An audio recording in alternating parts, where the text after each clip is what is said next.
Myself, Professor Renu Gupta, Dean School of Education and working as Dean Academics also at Sanskriti University.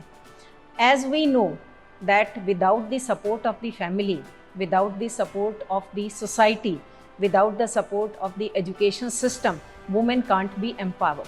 So nowadays, our education system is supporting the females to get the better education, to have a great stand in the society and to take the great decisions to run the family. And it is not possible without the education system. So our education system is empowering the women, and on the other hand, Sanskriti University is giving scholarship to the meritorious women's candidates so that they may be able to continue their studies if they are not able to pay the fee. So it means that our Sanskriti University is empowering and playing a great role in empowering the female meritorious students to get their degrees, to get their better education and to settle at the better positions.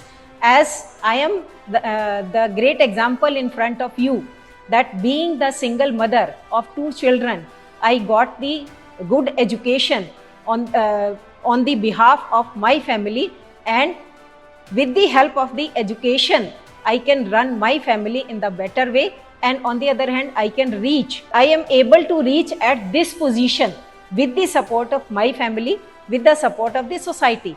I am the member of the NAC, I am the member of the NCT, I am the member of the UGC, and I am the member of different organizations.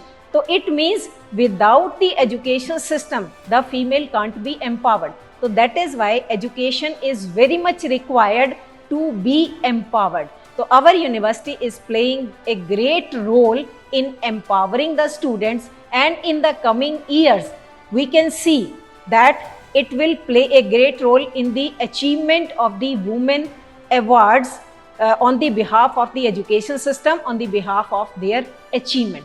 So that is why our university is very, very helpful in providing the facilities, in providing the infrastructure, in providing the financial support, in providing the good education system specifically to the female students.